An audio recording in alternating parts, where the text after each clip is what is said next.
याद करके हमारे अब्बू से नाना अब्बू की डेथ हो गई, मैं वहाँ पे नहीं पहुँच पाई। एक ही मरतबा मर जाऊँ वो बेहतर है, जलालत से ना तंगियों से तकलीफों से मैं एक मरतबा मर जाऊँ वो बेहतर है। इनके लिए पानी लेके, इनके लिए पानी लाएं। आप इधर आए, इधर आए, इधर बैठे, इधर आए। 16 घंटे काम करते हैं और उसके ओवर टाइम भी हमें नहीं मिलते हैं। यहाँ देखिए मेरे कपड़ों की माइश की जाती है जी, आप अपने कपड़े तंग पहन के आए। स्टेशन ओपन किया, मरियम नवाज ने किया, अब न्यू है, उसमें मेरा क्या गुनाह? मैं अपना जिस्म दिखाने के लिए आई हूँ यहाँ पे। जगह टैक्स लेते हैं, अगर नहीं देंगे तो निकाल देंगे, नहीं देते जलालत देते हैं, नमाज पढ़ने की इजाज़त नहीं। अस्सलाम वालेकुम नाज़रीन, मैं हूँ आपका मेज़बान अली बलोच और आप देख रहे हैं पाक 24/7 न्यूज़। गुर्बत ने इतना परेशान कर दिया है कि इंसान का जीना इतना मुश्किल कर दिया है। मैं ये जवान एंकर पर्सन है मुबीन, मैं इनका बड़ा तहे दिल से शुक्रगुजार हूँ कि एक इंसानी जान बचाई। हदीस है, गोया कि आपने एक जान बचाई, आपने पूरी इंसानियत को बचाया। एक लड़की जो सरेआम खुद पर पेट्रोल डाल के आग लगाने लगी थी, तो मेरे भाई ने जाके बर वक्त उसको बचाया और अपने घर लेके आए और उनसे कहा कि आपकी जो भी मुश्किल हम हल करेंगे, आप ऐसा ना करें, खुद को मार लेना ही उसका हल नहीं होता। तो मुबीन भाई, मैं पहले तो अल्लाह पाक आपको जज़ाए खैर दे कि आपने इतना नेक काम किए। उस खातून को कहाँ पर पाया आपने? मुझे 4 दिन पहले इनका मैसेज आया कि मैं बहुत परेशान हूँ। मैंने इनसे कहा कि बहन आप बताएं कि मसला क्या है, क्या मामला है। लेकिन इन थोड़ी सी बात हुई इनसे, इन्होंने कहा कि मेट्रो में मुझे कुछ लोग तंग करते हैं और बाकी जो स्टाफ्स है वो मेरे पैसे खा जाते हैं, बहुत ज़्यादा तंग करते हैं और बहुत ज़्यादा जो है ना मुझे गलीज़ बातें की जाती है कि मेरे जिस्म के साथ खेला जाता है। तो मैं बहुत परेशान हूँ, भाई कोई नहीं है और वालिदैन बीमार हैं बेचारे, तो मैं उनकी मेडिसिन भी मेरे अखराजात से ही क्लियर होती है। 32,000 सैलरी है और किस तरह अफोर्ड होती है, सारे पैसे तो वो काट लेते हैं, 18,000 बचता है। जब मैं पहुँचा इनकी फरियाद सुनने के लिए, तो जब इनके घर के करीब पहुँचा हूँ तो मुझे पता चला, तो हम भाग के इनको बचाने की कोशिश की है। फिर हम वहाँ पे पहुँच के इनको समझाया गया कि इस तरह जान से खेलना या जान लेना ये कोई अच्छी बात नहीं है, ठीक है, ये हराम है और आप हालात के साथ जो है वो कंप्रोमाइज़ करें। इंशाल्लाह मरियम नवाज साहिबा बैठी हुई हैं, वो आपकी फरियाद सुनेंगी, आपके सारे मामला उनको लेके अब घर आ गए हैं? हाँ जी, हम लेके घर आ गए, ऊपर बैठी हुई हैं, आए उनसे बात करवाते हैं। चलिए, बहुत शुक्रिया। ओ यार ना, ये क्या कर रही हैं आप? ये क्या, ये छोड़ दे, छोड़। और मेरी बहन, ये हल नहीं है, क्या कर रही हैं आप? अरे एक मरतबा मैं मर जाऊँ, 8 मरतबा ज़िंदगी में मरने की बजाय एक ही मरतबा मुझे मार दे ये लोग। नौकरी से ये निकाल दिया इन्होंने, मैं ये फांसी का बदला लेके मैं उससे चार्जिंग दे दूँ और हर जलालत से हम मरे। कहाँ जाए? मरियम नवाज के पास जाए, हेल्पलाइन में इन्होंने हमें कॉल नंबर दिया, वो नहीं उठाते। सीओ के पास गई, उन्होंने आगे से जलालत दी। जेडो वो जलालतें करते हैं, हमें खाने पीने की इजाज़त नहीं, हम कहाँ जाए, कहाँ जाऊँ? हमें याद करके हमारे अब्बू से नाना अब्बू की डेथ हो गई, मैं वहाँ पे नहीं पहुँच पाई। मेरी बहन, अल्लाह पाक आपके लिए आसानी करे। ये मरना तो हल नहीं है इसका। सर एक ही मरतबा मर जाऊँ वो बेहतर है, जलालत से ना तंगियों से तकलीफों से मैं एक मरतबा मर जाऊँ वो बेहतर है। आप इधर आए, इधर बैठे, इनके लिए पानी लेके, इनके लिए पानी लाएं। आप इधर आए, इधर आए, इधर बैठे, इधर आए, इधर आए। आप इनके लिए पानी मंगवाएं। आपने तो मेरे भी सांस खुश कर दी हैं। क्या नाम है? मेरा नाम सबा। सबा, मेरी बहन, ये खुदकुशी हराम है। मैं मर जाऊँ, मैं कहाँ जाऊँ? मैंने आगे भी अपने आप को जलालत दी, अब भी हर पास से जलालत है। मरियम नवाज कहाँ बैठी, आती है और स्टेशन ओपन करती है, चले जाती है। उन सीईओ को पूछे जिन्होंने हमें जलालत दी, उन अदारों से पूछे जहाँ पे हमें हुकूमती या 4 छुट्टियाँ ला हुआ है, वो भी हमें नहीं मिलती। 16 घंटे काम करते हैं और उसके ओवर टाइम भी हमें नहीं मिलते। 10,000 20,000 रुपये ऐसे ही सुपरवाइजर ने हमारे ओवर टाइम लगवा के खा लिए, हमने आवाज़ नहीं उठाई। यहाँ देखिए मेरे कपड़ों की माइश की जाती है जी, आप अपने कपड़े तंग पहन के आए। स्टेशन ओपन किया, मरियम नवाज ने किया, अब न्यू है, उसमें मेरा क्या गुनाह? मैं अपना जिस्म दिखाने के लिए आई हूँ यहाँ पे, मैं अपनी जलालत देखने आई हूँ।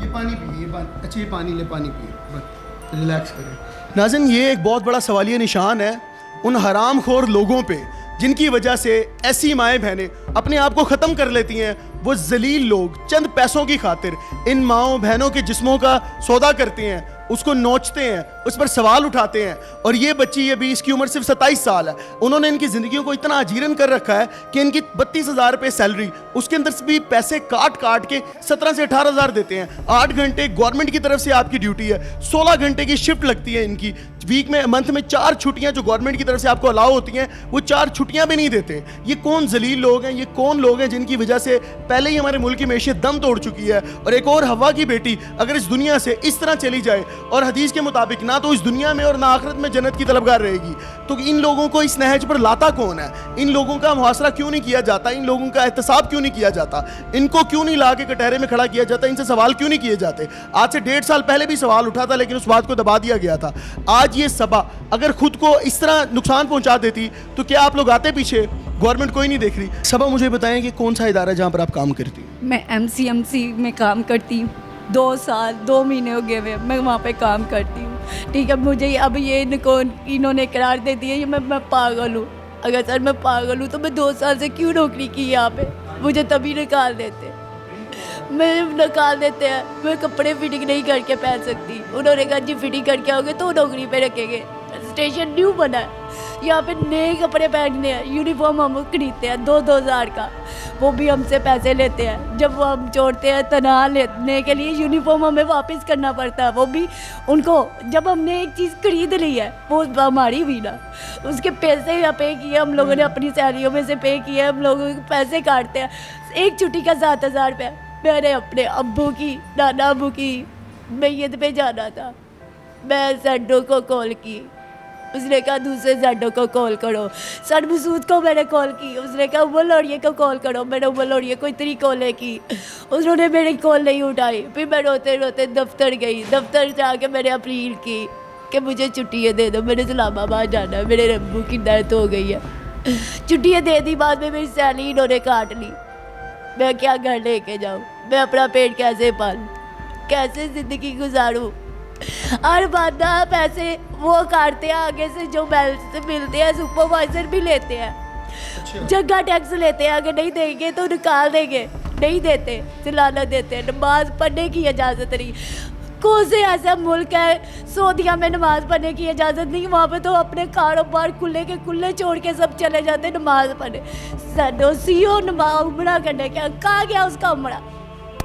जब आगे से मैं दफ्तर जाती हूँ, आगे से मेरी वो बिल नहीं सुनता, आगे से बदतमीजी करता है, मुझे मत सुनाओ। मैंने उसको आग लगाई, इतना कुछ किया कि मेरी कहीं पे सुनवाई हो जाए। मैं 7 दिन से लगातार भूखी प्यासी सड़कों पर रोड रही हूँ। सबा, मेरी बात सुने, इंशाल्लाह अल्लाह पाक आपके लिए आसानी करेगा। हम आपके साथ हैं, आपके भाई हैं। पहले एक वादा करें कि आप खुद को नुकसान नहीं पहुंचाएगी। अपनी इस आवाम से अल्लाह को हाज़िर नाज़िर जान के वादा करें कि मैं खुद को नुकसान नहीं पहुंचाऊंगी। अगर मुझे इंसाफ मिलेगा तो सर मैं कुछ भी नहीं करूँगी अपने साथ। मुझे इंसाफ चाहिए। इंशाल्लाह आपको इंसाफ मुझे मिलेगा। नौकरी नहीं मिल रही, मैं किस्सा खज्जल खराब हो रही हूँ, मैं जानती हूँ। मैं कैसे ही लोगों के ताने सुनती ये भी जानती हूँ। ये मेरा दर्द है, किसी को क्या लगेगा? मैं मर भी जाऊँगी, किसी को क्या?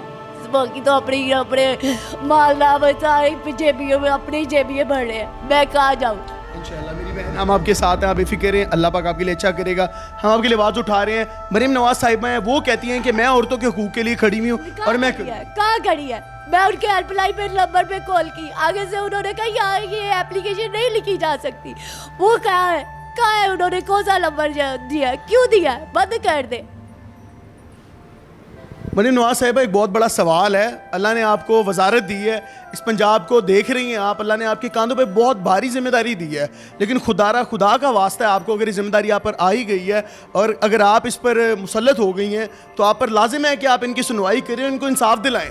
देखें, कैमरे पे आने से और दिन ब दिन अपने नए नए शूट्स दिखाने से मोहतरमा मरीम नवाज साहिबा हमारे लिए वाजिबुल एहतराम है आप। हम आपको देखते रहते हैं, आप बड़ी मुतहरिक रहती हैं, कभी आईजी साहब के साथ, कभी कहाँ, आप बहुत एक्टिव रहती हैं, आप रोटी पे एक्शन ले लेती हैं। तो देखें, जब तक इन तक रोटी नहीं आएगी, इन तक जॉब ही नहीं आएगी, इन तक खुराक ही नहीं आएगी, तो ये लोग तो अपना दम तोड़ लेंगे।